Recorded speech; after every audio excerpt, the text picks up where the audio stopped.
अब माँ के हाथ से चावल या चांदी का छल्ला लेके पहनना है तो क्यों भाई? इसके पीछे तर्क क्या है, लॉजिक क्या है? या गाय को ज्वार खिलानी है तो उससे क्या हो जाएगा? लॉजिकली बताना है सारा। नमस्कार। लाल किताब के उपाय ज्योतिष के बहुत ही आसान हैं और बहुत से लोग इनको फॉलो करते हैं, लेकिन अंधाधुंध। अब किस ग्रह की कारक वस्तु दबानी है या पानी में बहानी है या स्थापित करनी है, यही नहीं पता होता। तो जिस ग्रह के शुभ फल आने चाहिए थे उसके अशुभ हो जाते हैं और अशुभ फल बढ़ा लेते हैं लोग अपना उसको स्थापित करके। तो ये समझिए, लाल किताब जो पद्धति है ज्योतिष की, इसके बेसिकली 3 स्टेप हैं, 3 पायदान हैं। पहला पायदान क्या है? केवल कारक देखे जाते हैं, किसी की कुंडली नहीं है, लेकिन अगर कुछ सिम्पटम आ रहे हैं उसके जीवन में, जैसे समझो वातावरण में उपस्थित कोई भी गंध है उसे पता ही ना चले अच्छी बुरी गंध का, बहुत गहरे दोस्त हैं उनसे संबंध बिगड़ रहे हो, तुतलाहट होती हो, सही ढंग से ना बोल पाता हो, व्यापार में हानि हो रही हो, बहन बुआ बेटी से संबंध बहुत खराब हो, शराब पीने के कारण सब बर्बाद हो जाए घर में, तो समझ लो उसका बुध खराब है। कुंडली भी नहीं देखी अभी, फिर भी एकदम से सिम्पटम जो हैं, अलामतें कह देते हैं, वो जो सामने आ रही हैं बातें, तो आप समझ जाओगे कि इसका बुध खराब है और अकॉर्डिंगली फिर उसके लिए उपाय बता दिए जाएंगे। और लाल किताब में खास बात क्या है? वही बुध ग्रह, वैसे तो बुध ग्रह बहन बुआ बेटी का कारक है, लेकिन यही खाना नंबर 1 में, मतलब भाव नंबर 1 में होगा तो बड़ी लड़की का कारक है।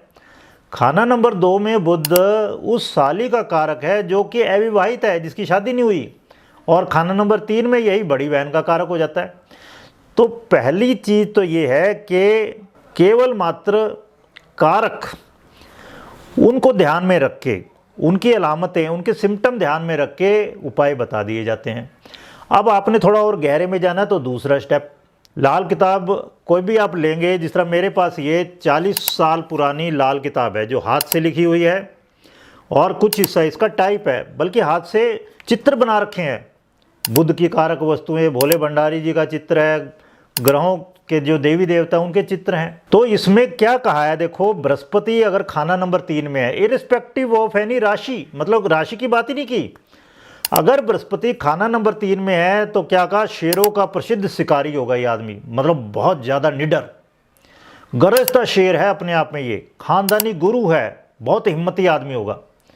लेकिन अब आगे देखो, इसमें क्या कहा, बुज़दिल, मनहूस, भेदभाव करने वाला, मंदभाग्य, दुर्भाग्य वाला। अब देखो 2 बिल्कुल डिफरेंट चीज़ें हो गई, बिल्कुल अपोजिट, 36 का आंकड़ा वाली बातें हो गई इसमें। तो ये कैसे हो गया? अगर एक शुभ है तो अशुभ नहीं होना चाहिए था। लाल किताब में वर्ष कुंडली बनाने का तरीका क्या बताया है कि राशियां तो मिटा दो, और अगर किसी का 55वां साल उसका हॉरोस्कोप बनाना है तो जो उसका बाई बर्थ हॉरोस्कोप है उसके पहले भाव में जो ग्रह था वो 7वें में चला जाएगा, दूसरे में था जो वो 5वें में चला जाएगा, तीसरे में था वो 11वें में चला जाएगा, इस तरह से लिखा हुआ है। लेकिन अब आप देखो, अगर आप सिंपल ये कर दोगे और राशि बिल्कुल भूल जाओगे तो फिर ये 2 डिफरेंट चीज़ें कैसे हो जाएंगी? एक ही समय में गरजता शेर, शेरों का प्रसिद्ध शिकारी, और दूसरा बुज़दिल और मनहूस, नहीं हो सकता। तो यहाँ पे एंट्री होती है तीसरे पायदान की। तो लाल किताब में तीसरा पायदान क्या है? लाल किताब का बहुत गहरा रिलेशन है वैदिक ज्योतिष से। वैदिक या पराशरी ज्योतिष में कुछ टर्म होती हैं कि उच्च नीच के ग्रह हैं, दृष्टियां हैं ग्रहों की मित्रता शत्रुता है, ग्रहों के अपने घर हैं, उच्च नीच राशियां। इस लाल किताब में ये सब भी बातें कही गई हैं। घर का ग्रह एक टर्म मिलती है इसमें, यानी कि पराशरी के कारक ग्रह, फिर ग्रह का घर यानी कि वही अपनी राशि ग्रह की। ये तभी पॉसिबल होगा जब आप राशियां कंसीडर करोगे। और ये शेरों का प्रसिद्ध शिकारी कब होगा? जब गुरु तीसरे भाव में अपनी राशि या उच्च की राशि में बैठा होगा। ओशो की कुंडली में साफ साफ है बृहस्पति वहाँ उच्च का है, लेकिन अगर वही बृहस्पति नीच का होगा तीसरे भाव में, या शत्रु राशि में बैठा होगा, या अशुभ ग्रहों से ग्रस्त होगा, वो उसके साथ अशुभ ग्रह बैठे हों, उसको देख रहे हों, तो फिर ये फल मिलेंगे। भेदभाव करने वाला होगा, मंदभाग्य होगा, बुज़दिल मनहूस होगा। तो अब सीधी सी बात है, लाल किताब में राशियां कंसीडर करना बहुत ज़रूरी है अगर आप बहुत अच्छे से बताना चाहते हो किसी के बारे में, और तभी ढंग से रेमेडी कर पाओगे। लाल किताब का इन तीनों दृष्टिकोणों से एनालिसिस करने वाले हैं अपने आने वाले कोर्स में। जूम पर एक कोर्स करने वाले हैं हम, जो अभी 27 अप्रैल से शुरू होगा और 25 मई तक हर शनिवार हुआ करेगा शाम को 5 से 7। इसमें तीनों स्टेप्स हम बहुत डिटेल में डिस्कस करने वाले हैं। मतलब लाल किताब को हम कनेक्ट करेंगे वैदिक ज्योतिष से, और जिन्होंने केवल वैदिक ज्योतिष पढ़ा है उनको कई बार रेमेडीज़ ही नहीं पता होती, तो यहाँ पर रेमेडीज़ बताई जाएंगी तार्किक रूप से। अब माँ के हाथ से चावल या चांदी का छल्ला लेके पहनना है तो क्यों भाई, इसके पीछे तर्क क्या है, लॉजिक क्या है?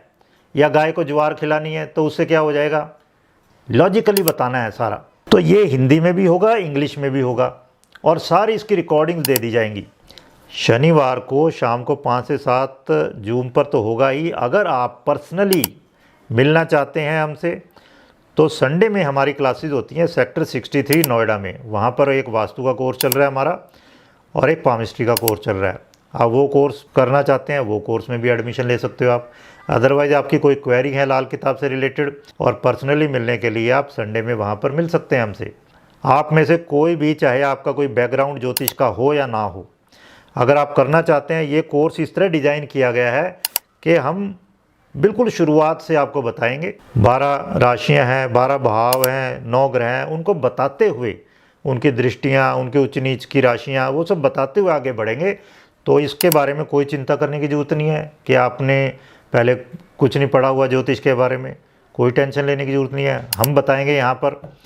तो आप में से जो भी इस कोर्स में इंटरेस्टेड हैं, आप दिए गए नंबर पर हमसे कांटेक्ट कर सकते हैं। धन्यवाद।